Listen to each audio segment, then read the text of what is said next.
Hey everybody, it's me, Kenny White, here at City Arts Salon, and I want to invite you to another episode of Hot Mics. Hot Mics is our continuing series of interviews with artists in their studio spaces. Our current interview is with Robert Zurer. He talks about his process, his artistic vision, and what inspires him. So stick around and check Robert out. Robert Zurer. My name is Robert Zurer. I'm an oil painter. A little bit about me. I was born in the late 40s in New York City. And I grew up in Greenwich Village in the 50s and early 60s. It was a very tumultuous times, very full of creativity. All around me were people who were involved in the arts.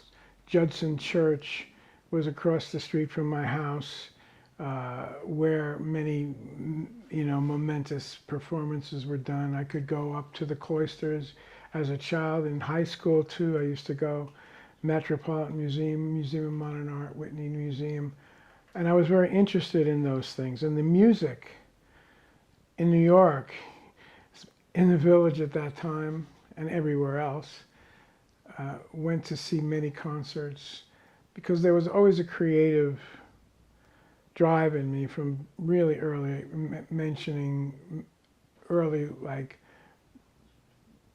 making drawings out of little lines that my father would give me, random lines, and I'd connect them to create drawings. And this turns out later I learned that this was a technique of the Surrealists called automatic drawing, and all of my work starts that way now, and it started that way when I was 5.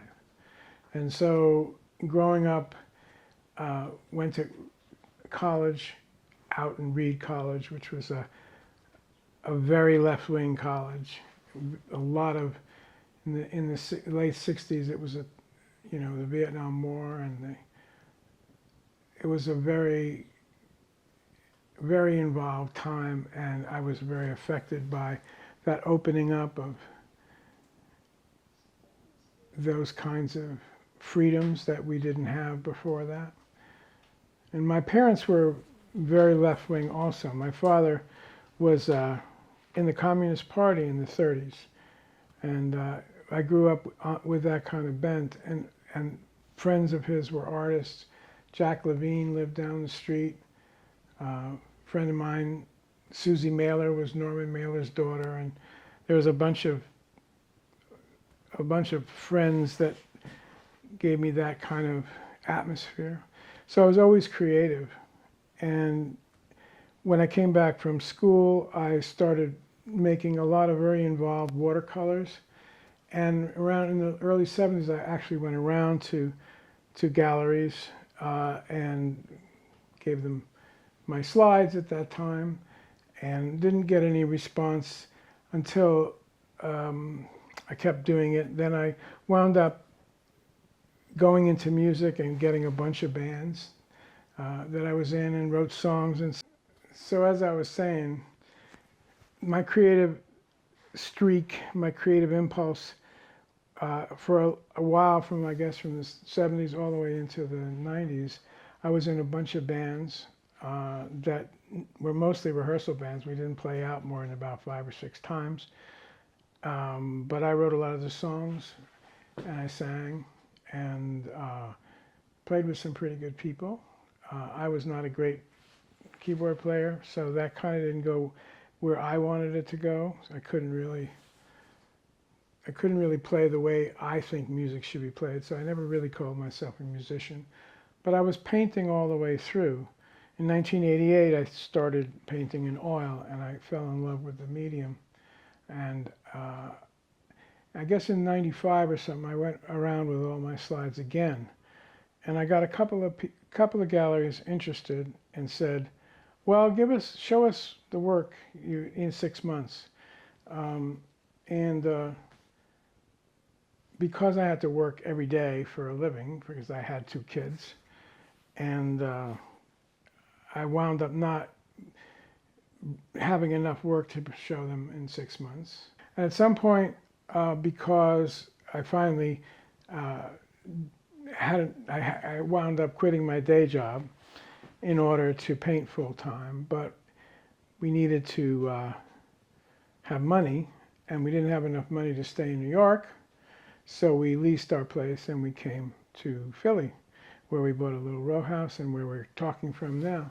My painting has developed in the many years that I've been painting. In around 2012, I started doing it very constantly and getting involved in the art community and applying to calls and getting into shows. And I wound up starting with New York City Crit Club, which is an amazing organization. I did that since it started and learned a tremendous amount from the people there, and made many connections with other artists, which has been the most valuable thing. And in doing so, my painting, since I never had any formal painting education, didn't go to art school, my painting has become more and more influenced by the current dialogue, I suppose, and other people that I respect highly.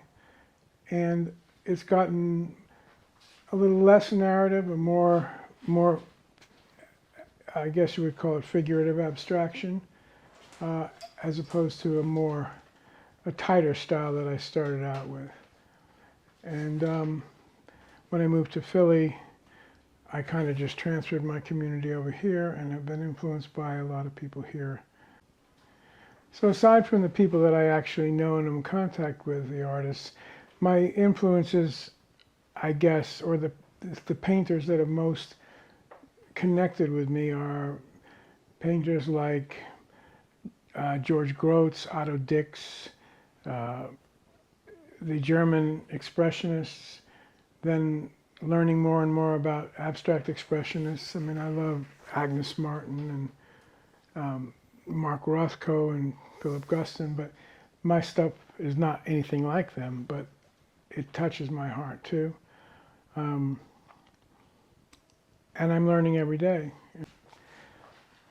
So to describe my artistic process, I pretty well start with no ideas at all, and I make a random mark, or I might use the ground. I usually lay down a gesso ground or make some kind of irregular ground that I'm looking at, and either I make a line or I see something in the ground and I wait, and the painting talks to me, and then I respond to what I see, maybe by emphasizing something or erasing something. And as it goes on, back and forth, it's like a dialogue between the painting and me. And the painting develops, and as it develops, every time you make a mark, it's a brand new painting. And then at some point, the conversation gets slower, and the number of choices gets less, because you have already made something that is a composition. Also, one of the things I do all the time is turn the painting around, clockwise, and then it has a whole other conversation with me. And I notice also that it tells me something. I think the reason I paint is because that process, I don't know when I say the painting is talking to me, what is really talking to me? Is it God? Is it my own subconscious? Is it a collective unconscious, as Jung talks about? What is it? And I don't really know what it is, but one thing I do know is that it's a way of growth, because the paintings, even though they have a continuity from all the way back, are really about who I am and my own development, and I learn from this process. So I don't really know what the painting is about till at least 80%. By the time the orientation has fixed to one or the other, like vertical, horizontal, or the composition is pretty well done. At that point, I begin to think about, well, what is this to me? And the danger is, of course, to try to really make it tight. The idea is the ambiguity is something that helps people to look at it more and more, that has a slow read. Recently, I've gotten really involved in using all different kinds of marks, whereas in my earlier work, I would have it more hard edge, less variation in the brush strokes, and sometimes no brush strokes. So that's allowing me to be more expressive than I used to be. But when I think about what they all have in common and why they're really only one body of work that's 50 years in the making, is that it's really about the fact that, like the human condition, like the fact that we have these bodies and we're living on this earth, but we also know that there's something that's much greater than us, at least some of us do, and we're separate from it and we long for it. And so this conversation with the painting is a kind of a way to talk without words to this thing which wants to talk to us. And it describes our humanness, which is having a foot in two worlds. One is on the earth, and the other is knowing that we're not only of earth. And I think every painting I've done has something to do with that. That is not connected with all the mechanical, repetitive, day-to-day things, and you know them. So who were my heroes? My heroes were Charlie Parker and Bob Dylan, and my heroes were, dancers and theater people, and I grew up in that milieu, but it's also, that was the only thing that was different, that made sense, that it had real meaning in this life. I mean, obviously, making a living has real meaning, and surviving has real meaning, and I gave up whatever I had to do that, because that was the first thing. But on top, after that, after survival, what really is meaning? I'm sorry, I'm not an Eagles fan, and I'm not a Phillies fan or a Mets fan or a Yankees fan. I never got into any of that because it didn't have the same meaning as who were my heroes. And my heroes were great musicians and great artists, because they were talking about something that is to come in our growth.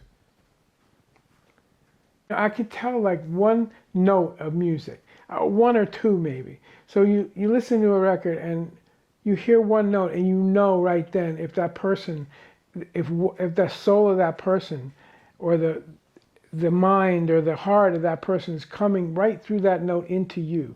And that's magic. So it's like, when I listened to, early on, when I all of a sudden first heard Miles Davis, and just that one note, it just pierced my heart. So that's why I think music is so amazing, and art. It's harder with art though, right? Yeah. I mean, art is slower. It doesn't hit you directly through sound. Having community is that people come to art, they come to make art from the deep, if they're doing it right, from the deepest part of themselves. So you cut out, when you're talking to people, you cut out all the bullshit that you normally have to put up with, because you're talking from that place. So you don't have to get through all that stuff, because that's where you're coming from as artists, if you're doing it right. So that's what I was thinking of saying. All right. Well, I appreciate that, Robert. I appreciate you taking the time to sit down with me and talk to me and allow me to interview you in your space. Is this all being recorded too? Good. Okay, cool. I never know. I like the fact that I don't know when you're recording. Thank you. Well, thank you, Kenny. You're the best. All right. I really appreciate your time. Thanks a lot. All right.